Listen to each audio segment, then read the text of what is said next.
सोचिए, सत्ता के गलियारों में बैठी सरकार जब बाहर से मजबूत दिखती है लेकिन अंदर ही अंदर दरारें पड़ने लगती हैं तो क्या होता है, वही आज देश की राजनीति में होता दिख रहा है।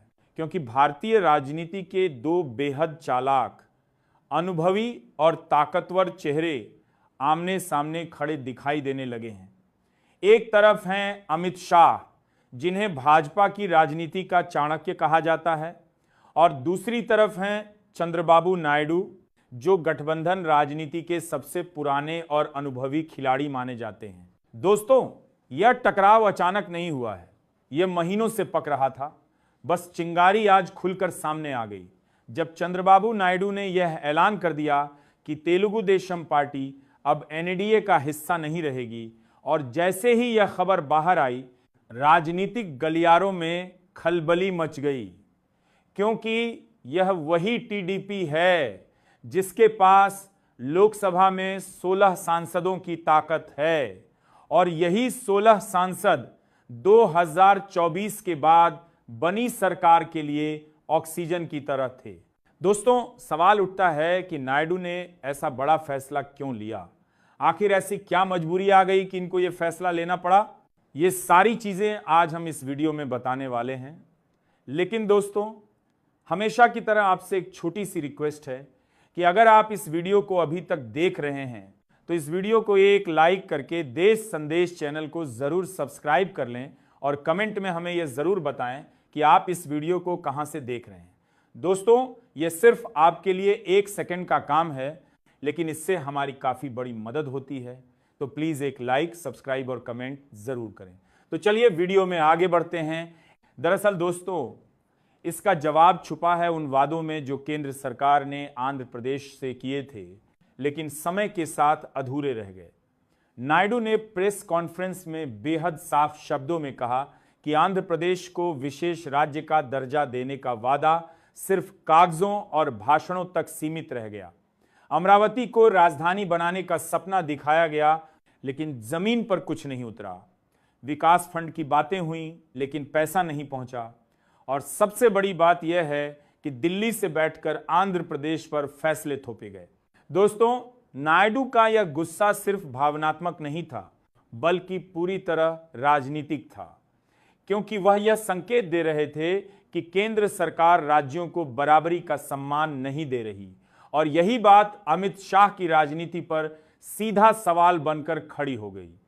शाह की राजनीति हमेशा से मजबूत केंद्र, तेज फैसले और पार्टी अनुशासन पर टिकी रही है, लेकिन नायडू की राजनीति का आधार हमेशा यह रहा है कि भारत जैसे विविध देश में गठबंधन मजबूरी नहीं बल्कि जरूरत है, और राज्यों को साथ लिए बिना केंद्र मजबूत नहीं हो सकता। दोस्तों, यहीं से दोनों नेताओं की सोच की टक्कर शुरू होती है, क्योंकि नायडू ना तो आंख बंद करके समर्थन देने वाले नेता हैं और ना ही बिना शर्त किसी के साथ चलने वाले सहयोगी। वह हर समर्थन की कीमत जानते हैं और उसे वसूलना भी जानते हैं। यही वजह है कि जब उन्हें लगा कि उनकी बात सुनी नहीं जा रही, तो उन्होंने सीधा और बड़ा कदम उठा लिया।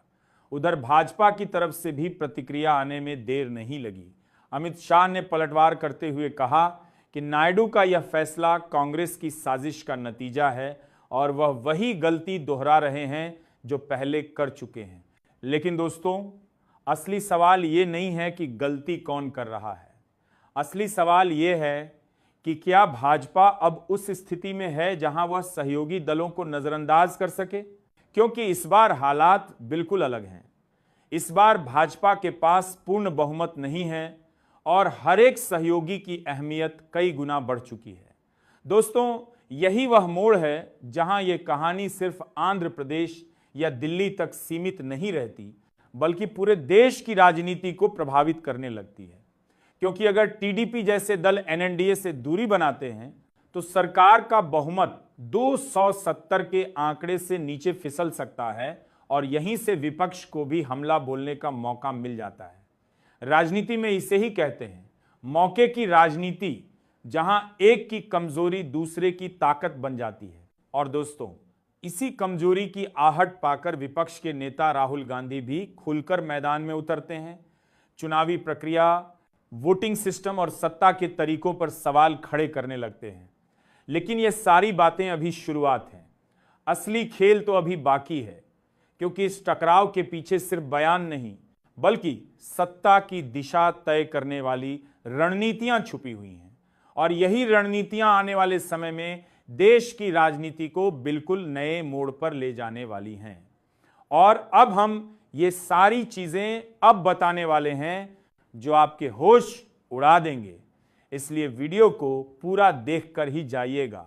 तो दोस्तों, अब जरा इस कहानी को उस मोड़ पर ले चलते हैं जहां से सत्ता की शतरंज और ज्यादा पेचीदा हो जाती है, क्योंकि चंद्रबाबू नायडू के एनडीए से अलग होने के ऐलान के बाद यह साफ हो गया कि मामला सिर्फ आंध्र प्रदेश के विशेष दर्जे या अमरावती राजधानी तक सीमित नहीं है, बल्कि इसके तार सीधे 2024 के लोकसभा चुनावों के नतीजों और उसके बाद बने सत्ता संतुलन से जुड़े हुए हैं। दोस्तों, याद रखिए, जब चुनाव के नतीजे आए और यह साफ हुआ कि भारतीय जनता पार्टी अपने दम पर पूर्ण बहुमत हासिल नहीं कर पाई है, उसी पल से सहयोगी दलों की कीमत अचानक बढ़ गई।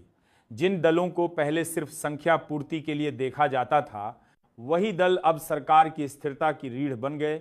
और इसी बदले हुए समीकरण में चंद्रबाबू नायडू की राजनीति फिर से केंद्र में आ गई, क्योंकि उनकी पार्टी के 16 सांसद सरकार के लिए बेहद अहम बन चुके थे।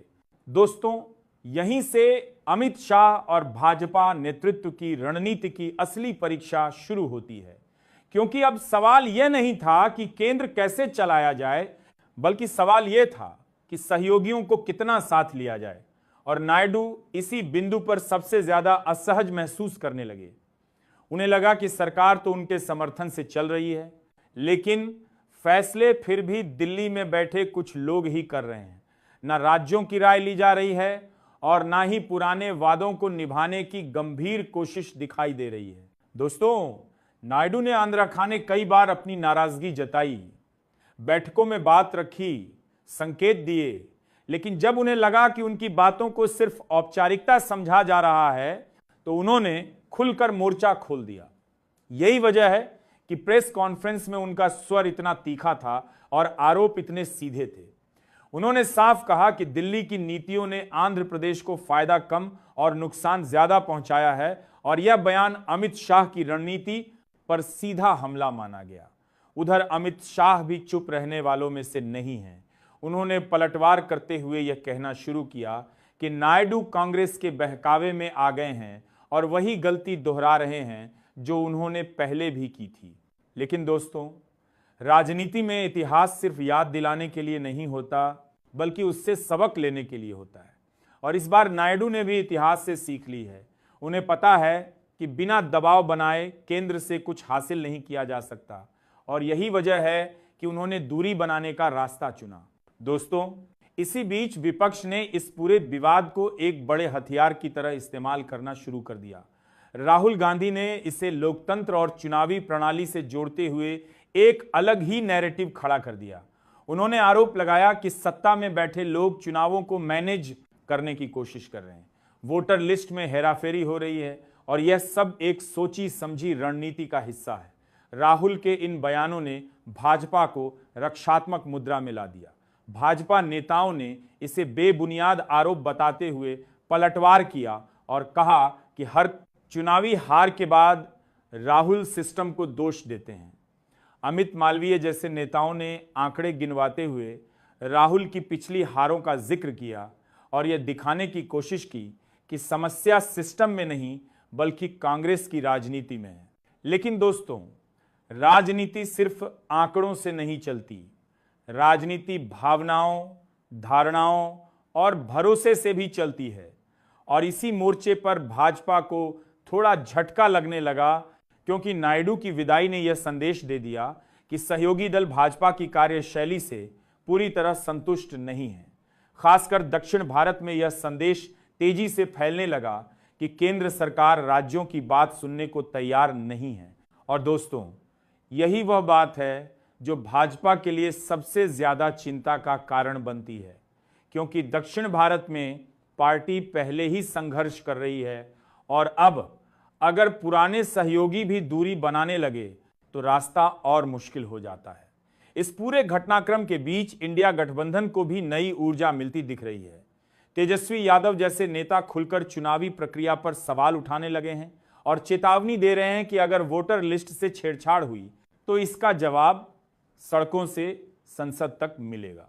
दोस्तों, ये सिर्फ बयानबाजी नहीं है, बल्कि आने वाले समय के बड़े राजनीतिक संघर्ष की आहट है, क्योंकि अब लड़ाई सिर्फ सीटों की नहीं बल्कि लोकतंत्र की विश्वसनीयता की बताई जा रही है। और यही नैरेटिव अगर जनता के बीच गहराता है तो इसका असर सीधे चुनावी नतीजों पर पड़ सकता है। दोस्तों, इस कहानी में एक तरफ अमित शाह हैं जो सरकार की स्थिरता और अनुशासन को सबसे ऊपर मानते हैं, दूसरी तरफ नायडू हैं जो सहयोग और सम्मान की राजनीति पर जोर देते हैं, और तीसरी तरफ राहुल गांधी हैं जो इस पूरे टकराव को लोकतंत्र बनाम सत्ता के रूप में पेश कर रहे हैं। और यहीं से ये कहानी और भी रोचक हो जाती है, क्योंकि अब सवाल सिर्फ ये नहीं रह गया कि कौन किसके साथ है, बल्कि ये बन गया है कि जनता किसकी बात पर भरोसा करेगी, और इसी भरोसे की लड़ाई में आने वाले दिन भारतीय राजनीति के लिए बेहद निर्णायक साबित होने वाले हैं। इसीलिए वीडियो को पूरा अंत तक जरूर देखें। दोस्तों, अब इस कहानी को उस मोड़ पर ले चलते हैं जहां राजनीति सिर्फ बयानों और आरोपों तक सीमित नहीं रहती, बल्कि सत्ता व्यवस्था और लोकतंत्र के भविष्य से जुड़ जाती है। क्योंकि चंद्रबाबू नायडू की एनडीए से दूरी के बाद जो सबसे बड़ा असर दिखाई देने लगा वह यह था कि भारतीय जनता पार्टी की वह अजेय छवि जो वर्षों से बनाई गई थी, उसमें पहली बार खुले तौर पर दरार नजर आने लगी, और यही दरार विपक्ष के लिए उम्मीद की किरण बन गई। राहुल गांधी ने इस मौके को सिर्फ राजनीतिक लाभ तक सीमित नहीं रखा, बल्कि उन्होंने इसे एक बड़े लोकतांत्रिक संघर्ष का रूप देने की कोशिश की। उन्होंने कहा कि चुनाव सिर्फ वोट डालने का नाम नहीं है, बल्कि यह जनता के अधिकार का उत्सव है, और अगर उस अधिकार के साथ खिलवाड़ होता है तो चुप रहना अपराध है। दोस्तों, राहुल के इन शब्दों ने युवाओं, छात्रों और आम मतदाताओं के बीच एक नई बहस छेड़ दी, क्योंकि पहली बार चुनावी प्रक्रिया, वोटर लिस्ट और सत्ता के नियंत्रण पर खुलकर बात होने लगी। उधर भाजपा इस नैरेटिव को खतरनाक मान रही थी, क्योंकि अगर जनता के मन में यह सवाल बैठ गया कि चुनाव निष्पक्ष नहीं है तो इसका सीधा नुकसान सत्ताधारी दल को होता है। यही वजह है कि भाजपा प्रवक्ताओं ने राहुल गांधी पर तीखे हमले किए, उन्हें विदेशी ताकतों का एजेंट बताया गया, यह तक कहा गया कि हार मानने के बजाय वह देश की संस्थाओं को बदनाम कर रहे हैं। लेकिन दोस्तों,